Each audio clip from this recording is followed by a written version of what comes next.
Magandang araw sa ating lahat mga boxing fans sa mang panig ng mundo.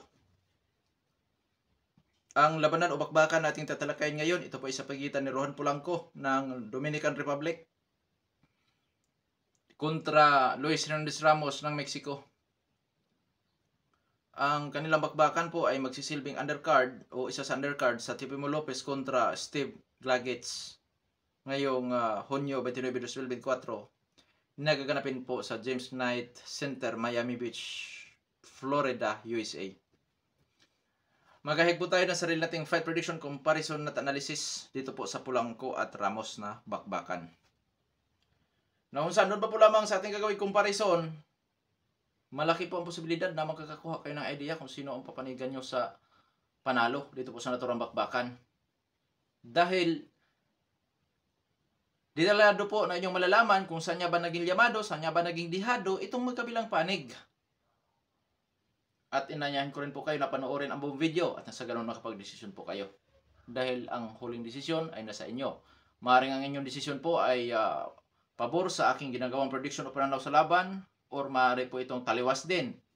Ang mahalaga, makapag-desisyon po kayo. Kaya naman, dahil sa magkaroon tayo ng comparison, marapat lamang natin mo nang alamin ang konti mga background dito sa magkabilang panig mula sa kanilang physical na appearance, experience sa karanasan sa laban, maging sa kanilang mga taglay-taglay na skills o mga galawan dahil yan po ang ating gamiting referensya naman sa paghahig po natin doon sa ating gagawing comparison. Pero bago natin yan simulan, para po sa mga boxing fans na bago pa po lamang napadpad dito sa ating munting channel, inanyahan ko po kayo na sana suportahan po nyo sa pamamagitan po ng pag-subscribe, like, and share. At para po sa mga boxing fans na walang sawa na sumuporta at sumubaybay dito sa ating munting channel, tapos puso pong nagpapasalamat sa inyong lahat. Wala pa nung sports page kung wala rin po kayo. Kaya naman, di na natin patagalin pa. Alamin na natin ang mga background dito sa magkabilang panig at unahin natin ang sa panig ng Mexicano na si Luis Hernandez Ramos. Bilang isang professional boxer, itong si Luis Hernandez Ramos ay may impresibong kartada po, 23 wins. With 20 wins coming by way of knockout, may 4 na talo, ngunit wala pa naitalang tabla. Sa kanyang 4 na pagkatalo, isang beses nakatikim ng knockout. May edad 28 anyos, height 5 foot and 10 inches. Ang kanyang stance ay orthodox, knockout ratio 86.96%. Last fight, November 4, 2023, nakasagupa nitong si Luis Hernandez Ramos, si Lindolfo Delgado na dating Olympian. Diyan nakatikim po ng talo by knockout sa ika-4 na round, itong si Luis Hernandez Ramos. So sa laban na ito kontra Rohan Polanco mga lods, yan ay ang kanyang comeback fight. Karanasan o eksperyensya ni Luis Hernandez Ramos.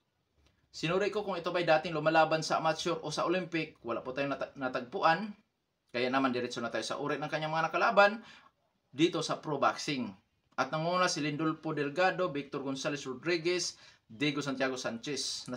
Nasa tingin ko mga lods, yan po ang nakapagbibigay sa kanya ng magandang karanasan dito sa pro boxing. Sa skills naman na taglay-taglay ni Luis Hernandez Ramos, sa pangkalahatan, boxer-puncher ito. Pressure fighter style, defensive style, lumalaban sa brulang tututuro bakbakan, may counter-punching style. Ngunit, malimit nating nakikita itong si Luis Hernandez Ramos sa pressure fighter style. Dahil akma ito sa kanyang pagka-agresibo at lumalaban din po ito ng sabayan. May footwork din po ito na kung saan ginagamit ang 4 na kanto ng ring. In and out, napakasipag po kung bumato ng suntok, taglay ang power, timing at accuracy. Ngunit pagdating po sa depensa, may mga buta sa depensa si Luis Hernandez Ramos na kung saan naging delikado po ito pagka ang makasagapan niya ay isang counter puncher. Dahil habang nasa opensa ito, doon nagkakaroon ng mga butas sa depensa ang boxing hero ito mga lods. Ngayon sa panig naman ng taga Dominican Republic na si Rohan Polanco. As a professional boxer, itong si Rohan Polanco naman ay may impresibong kartada po. 12 wins with 7 wins coming by way of knockout, undefeated, may edad 25 anyos, height 5 foot and 10 inches. Sa kanyang stance, switch stance ang boxing hero ito. Epektibo maging southpaw, epektibo din siya sa orthodox style. Knockout ratio, 58.33%. Last fight, March 2, 2024. Nakasagupan niya ang kapwa niya undefeated na si Tarek Saina. Panalo si Rohan Polanco sa laban niya Saina by unanimous decision. Karanasan o eksperyensya nitong si Rohan Polanco bago ito pumasok sa pro boxing, siya po ay dating Olympian. Katunayan, rank 5 ito sa AIBA at napasali pa ito sa Summer Olympic at sa Tokyo Olympic. Ngayon, bilang isang professional boxer, si Rohan Polanco naman, ang matitindi na kalaban nito na masasabi natin nakapagbibigay ito sa kanya ng magandang karanasan dito sa pro boxing ay ang katulad ni Ricardo Quiros, Tarek Saina, Didrik Bell, na kung saan mga lords, hindi po yan mga basta-basta boxing hero ang ating mga nabanggit. Skills ni Rohan Polanco, masasabi kong all-around boxer. Pagka sinasabi natin all-around boxer mga lods, halos lahat ng galawan mayroon at may kahusayan pagdating po sa teknikalan ng laban. Taglay ni Rohan Polanco ang liksi, hand speed at siyempre heavy-handed or power puncher itong si Rohan Polanco. Footwork kung saan may kakayahan sa pagpapanatili sa kanyang distansya sa kanyang mga kalaban. Footwork kung saan kayang sumuntok sa iba't ibang anggulo. Footwork kung saan ginagamit ang apat ng kanto ng ring. Ngunit pagdating sa depensa mga lods, may mga butas din po sa depensa itong si Rohan Polanco. Dahil mahilig na tumikim, sumalag ang pagmumukha nitong si Rohan Polanco sa mga suntok mga lods. Kumbaga sinusubukan din niya yung kanyang tibay, kung gano'n siya katibay ganyan. Pero yan ang mali. Dahil delikado yan mga lods pagka di niya kakayanin at magrugi. Yari siya dyan. Yung style yan subok-subok na yan. Pero ganun pa man masasabi ko sa pangkalahatan, may kagandahan ang depensa ni Rohan Polanco. Opo. Yun nga lang masyadong kumpiyansa ang batang ito. So ngayon dadako na tayo sa ating gagawing comparison. Unahin natin sa edad. 25 anyos, 28 anyos. 25 anyos si Polanco, 28 anyos si Ramos. Pareho na sa prime ang dalawang maglalaban. Magkasing tangkad lamang ito, 5 foot and 10 inches. Sa knockout ratio, 58.33% ang knockout ratio ni Polanco, 86.96% ang knockout ratio ni Ramos. Consider po na knockout artist si Luis Hernandez Ramos sa kanyang knockout ratio na umabot po sa 86.96%. Consider naman as a power puncher ang knockout ratio ni Rohan Polanco na kung saan 58.33%. So, power puncher kontra knockout artist. Matindi na laban ito mga lods. Ngayon, activity fight. Last fight itong si Luis Hernandez Ramos, November 4, 2023. Si Rohan Polanco naman, March 2, 2024. Aktibong-aktibo si Polanco pero pasok naman si Luis Hernandez Ramos sa active status mga lods, which is kamakailan lang naman ang November. Oo, 2023. So, pasok pa. Lamang,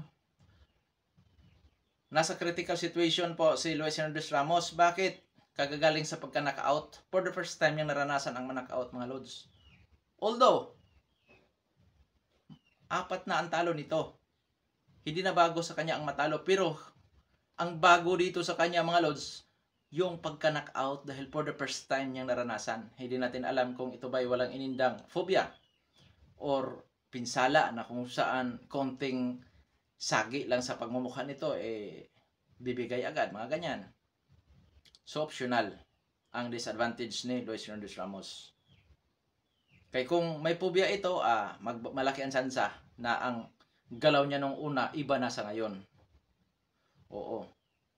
Kasi, once na makatikim ito ng malakas na suntok, medyo, kung may phobia, nako, alam na. Medyo matataranta o magbago ang galaw. At sanhi ng magapi, tuloy siya, ganyan. Kaya mga lods, pagamat optional po yan, pero yan ang disadvantage kay Luis Hernandez Ramos. Ngayon, sa experience naman po tayo. Ang pinaka-experience ni Rohan Polanco ay ang pagsali niya sa Olympic. Yun po ang pinaka-experience niya. Si Luis Hernandez Ramos naman, ang kanyang experience as a pro boxer. So sa madaling salita, mga lods, 50-50 tayo dyan. Kasi ang mga dating Olympian, hindi po yan mga basta-bastang boxing hero talaga pag sumali yan dito sa pro boxing. Kaya mga lods, 50-50. Kasi kung inyo napapansin, si Rohan Polanco ay mayroong 12 total fights. Si Luis Hernandez Ramos ay mayroon ng 27 total fights. Kaya mga lods, kung ating pagkumparahin dito sa pro boxing, syempre, veterano si Luis Hernandez Ramos kumpara kay Rohan Polanco sa pro boxing. Pero yun nga, dahil sa dating Olympian, yun po ang pinaka-background, pinaka-experience nitong si Rohan Polanco. Kaya masasabi kong 50-50 po mga lods yan. Skills. All-around boxer kontra boxer puncher. Konti lang naman ang diferensya. May kalamangan si Ron Polanco po sa skills.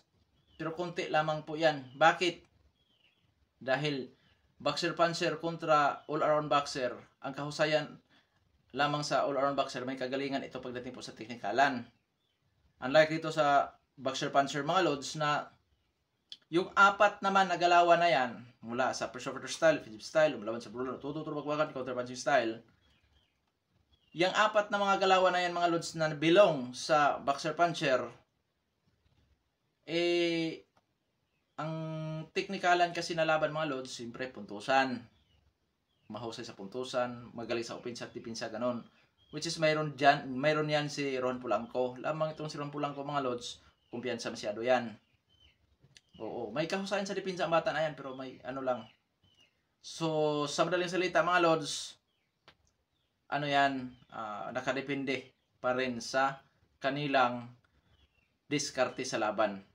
Pero may kalamangan si Ron Polanco dyan sa skills. Oo. Hayaan nyo maggagawa tayo ng video, ipaliwanag natin ang skills ng bawat boksingero para maliwanagan kayo. Pero yun nga, boxer puncher kontra all-around boxer, may kalamangan po ang all-around boxer. Siyempre, may kahusayan sa teknikalan. Unlike dito sa boxer puncher, naka-focus lang ito sa hand speed, power, ganyan ang mga boxer puncher. At hindi ganong mahigpit sa depensa. At malimit sa boxer puncher, hindi po mahigpit sa depensa. Malimit po yan. Mahilig makipagsabayan, lalo na Pilipino at Meksikano. So, dito, sinong Llamado? Konti lang diferensya eh. Konti lang po diferensya. 55-45 para sa akin.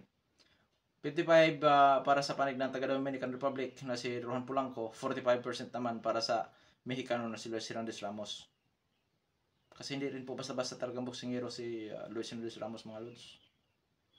At masasabi kong for the first time mapapalaban si Ron Polanco sa ganito kadelikadong opponent na katulad ni Luis Hernandez Ramos. For the first time napalaban si Polanco. Sa madaling salita, dito masusubok ang tibay ni Polanco. Dito masusubok ang kanyang kakayahan. Dahil may pagka-agresibo, volume puncher, power puncher, si Luis Hernandez Ramos. Delikado nga dito si Ron Polanco mga lods eh. Para sa akin, delikado siya dito pagka nagkataon. So ngayon dadako na tayo sa ating prediction sa laban. Prediction ko dyan, Ron Polanco by technical knockout. Gamit ang kanyang hand speed, power, posible niyang matamaan si Luis Hernandez Ramos kung saan siya dating bumulagta sa huli niyang laban. Kumbaga expose ang kahinaan ni Luis Hernandez Ramos na kung saan posible yun ang targetin ni Ron Polanco. At kung sakaling di magawa ni Ron Polanco ang pag-knockout kay Luis Hernandez Ramos, bagamat mahirap na laban yan kung sa puntusan dahil hand speed at volume puncher ang maglalaban. At tandaan natin na ang volume puncher na si Hernandez Ramos mas mataas ang knockout ratio. Ang may hand speed naman may power din. So dito mga lods, sasakit ang ulo ng mga hurado. Pagkamawi sa puntusan ito. Kaya naman, dahil nandito tayo sa prediction, so Ron Polanco pa rin ako dyan. O by split or unanimous decision. Posible niyang may dominant laban. Dahil all-around boxer ito, posible niyang gamitan sa teknikalan na labanan si Luis Hernandez Ramos. Na kung saan, kung di niya magawa may knockout si Ramos, pupuntusan niya. Tatalunin niya sa puntusan. Gamit sa kanyang karanasan as dating Olympian mga lods. Gamit ang kanyang hand speed, footwork, na may kakayahan sa pagpaparatil sa kanyang distansya sa kanyang makakalaban, ganyan. Pero hindi po yan ganun kadali nga kasi agresibo to si Ramos. Ngayon, dahil sa 55-45% dito sa magkabilang panig, kumbaga 55% nga para kay Polanco, 45% kay Luis Andres Ramos. So, close lang naman yan eh. Which is 5% lang diferensya. Mga Lods, hindi kagulat-gulat na manalo by knockout si Luis Andres Ramos. Gamit sa kanya pag-agresibo at power, posible niyang mabigla si Ruan Polanco, sanhi ng mapuruhan si Polanco at madali by knockout or matalo by knockout. At kung sakali mo sa puntusan, hindi rin po ako magugulat na manalo si Luis Andres Ramos. Kasi yung kanyang pagka-agresibo, yung puncher with power, posibleng mangingibabaw yan mga Lods. Dahil habang sumusuntok ito ng marami, siyempre, kung di man magawa niyang ma-knock out si Polanco, posible niyang pwede siyang makalamang sa puntusan. Kasi boxing ito, hindi naman ito kickboxing. Siyempre, sa suntok, kung marami kang sumuntok, tapos with power pa, siyempre, hindi man matama ng isa, dalawa, sa unang suntok, hindi matama at nakailag, pangalawa, hindi rin, pangatlo, pang-apat, pang-lima, imposible hindi makatama. Kaya doon mga Lods, masasabi kong, mahirap na laban ito para kay Polanco. At siyempre sa panig din ni Luis Andres Ramos. Kaya dito, di kagulat-gulat na manalo din sa puntusan si Luis Andres Ramos gamit ang kanyang pag-agresibo, power, volume na suntok. Dahil yun nga, pwedeng mangingibabaw yan. Hindi kagulat-gulat. Dahil napakasipag po talaga pag Mexicano ang lumaban, masipag itong bumato na suntok. Kaya mga Lods, napakagandang laban ito. Bagamat Ruan Polanco ako rito, nakautan o puntusan, pero hindi kagulat-gulat na manalo si Luis Andres Ramos dahil po sa taglay na lakas o power, pagka-agresibo nito, volume puncher, na kung saan mga Lods, dito masusubok kung gaano ba katibay ang panga nitong si Polanco. Kaya ba niya saluhin ito mga Lods? At dito rin masusubok ang kakayahan ni Polanco kung paano niya i-handle ang agresibo na katulad ni Luis Andres Ramos. Abangan natin, magandang laban din po ito. Hanggang dito na lamang, ito po ng Sports PH. Maraming salamat po.